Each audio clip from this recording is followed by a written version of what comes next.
Assalamualaikum warahmatullahi wabarakatuh. Saya Muhammad Hazmi bin Ramlan dan kami daripada kumpulan wakil daripada UMI Siraj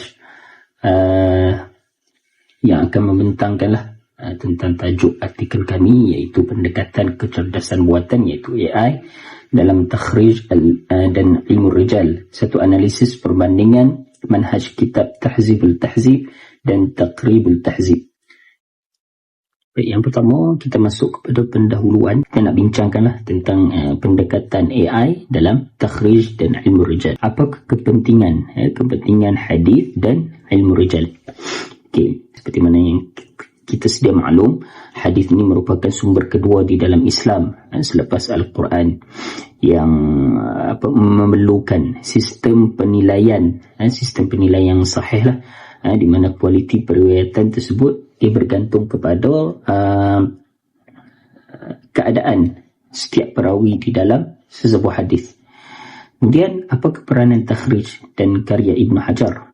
Takhrij adalah kita nak menentukan sama ada hadis tersebut ataupun sama ada matan ataupun sanad di dalam hadis tersebut adalah sahih. Itu adalah tujuan utama takhrij. Di mana kita nak takhrij hadis, di mana kita nak menilai kesahihan hadis itu adalah daripada kitab karya agung Tahzibul Tahzib. Antaranya kitab Tahzibul Tahzib dan Taqribul Tahzib dalam analisis al-jarh wa ta'dil. Ini salah satu kitab yang boleh kita kaji. Dan disebabkan pembentangan kami ini adalah mengenai kitab tersebut, maka kita akan memfokuskan kepada kitab tersebut. Banyak lagi kitab-kitab yang boleh kita takhrij hadis. Kemudian apakah cabaran kajian konvensional ataupun kajian tradisional? Kajian tradisional lah, yang kajian manual, secara manual. Perbandingan manhaj dan kriteria penilaian secara manual, secara tradisional melibatkan ribuan data perawi, banyak sangat, banyak perawi, banyak biografi perawi yang perlu kita kaji, yang menuntut masa yang lama, dia memakan masa yang lama dan ketelitian secara mendalam. Jadi itu antara cabarannya lah. Kemudian manfaat yang boleh kita ambil daripada AI, iaitu kecerdasan buatan. Kita boleh memanfaatkan natural language processing (NLP) dan perlumbungan teks, iaitu text mining, untuk menganalisis pola peringkasan, terminologi dan konsistensi hukum Ibn Hajar secara objektif dan berskala besar. Akan memudahkanlah, akan mengurangkan pengambilan masa kita dalam mentakhrij hadis, daripada kita nak mengambil masa yang lama dalam mentakhrij hadis. Kemudian kita masuk kepada penyertaan masalah. Kepentingan kronologi sanad ilmu rijal hadis ini menentuk ketelitian mengkaji garis masa tarikh lahir dan wafatan perawi lah, memastikan kesahihan perawi tersebut. Kemudian keperluan solusi AI menuntut adaptasi teknologi AI itu untuk menganalisis lebih pantas lah tentang hadis. Kemudian kekangan yang akan dihadapi apabila kita menggunakan secara tradisional, masa dan skala data menggunakan masa yang banyak lah. Kemudian analisis yang terhad, kesukaran mengenal pasti corak pemikiran tersirat pengarang.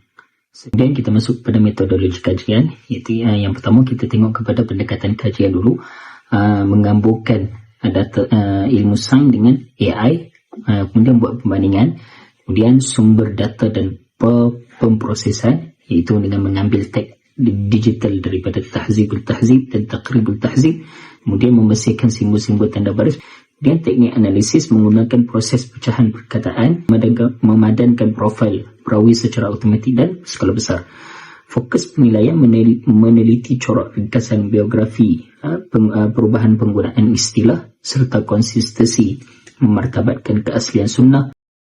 Kemudian kita tengok kepada dapatan kajian, data daripada kitab Taqribul Tahzib lah. Seperti mana yang kita dapat lihat, 17,093 grade asas perawi yang unik berjaya diasrak oleh sistem. Jauh lebih banyak daripada kitab lah.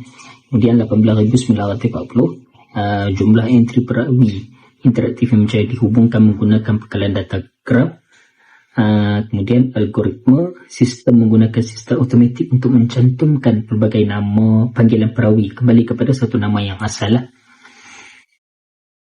Kemudian kita tengok kepada dapatan kajian daripada kitab Tahzibul Tahzib.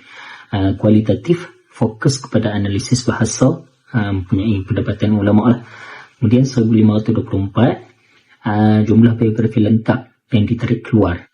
Kemudian algoritma sistem menggunakan sistem automatik untuk mencantumkan pelbagai nama panggilan perawi kembali kepada satu nama asal. Kemudian kita pergi kepada analisis manhaj Ibn Hajar di dalam kitab Al-Tahzibul Tahzib. Beliau memulakan menulis kitab ini dengan memohon petunjuk dan keberkatan daripada Allah Subhanahu Wa Taala. Kemudian kitab ni adalah ringkasan daripada kitab Tahzibul Kamal. Fokus utama diberikan kepada mengkaji tentang ilmu al-jarh wa ta'dil.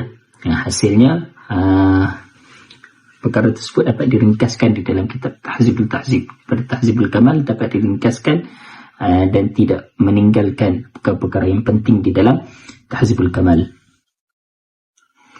Kemudian kita tengok kepada metodologi penulisan dan kaedah penyusunan yang dilakukan oleh Ibn Hajar. Yang pertama, pengkalan dan penambahan biografi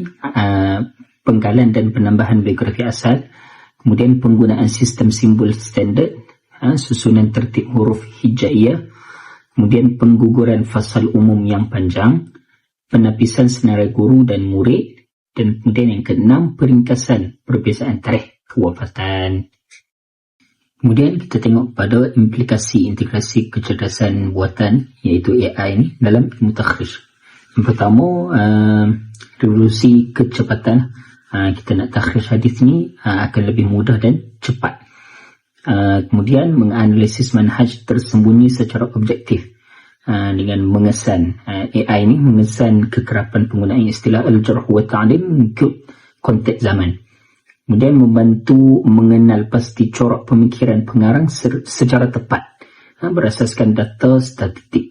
Kemudian yang ketiga, meluaskan horizon penyelidikan turas Islam dengan AI ni, bantuan AI ni, kerangka digital humanistis dan machine learning ni, kita dapat mengakses pelbagai kitab hadis. Kemudian memperkukuh benteng pertahanan sunnah. Di era moden ni lah, kita dapat mudahlah untuk kita mempertahankan sunnah daripada tersebar hadis-hadis palsu yang daripada orang yang tidak bertanggungjawab. Kemudian kesimpulan dan cadangan. Ledakan paradigma dalam pengajian hadis.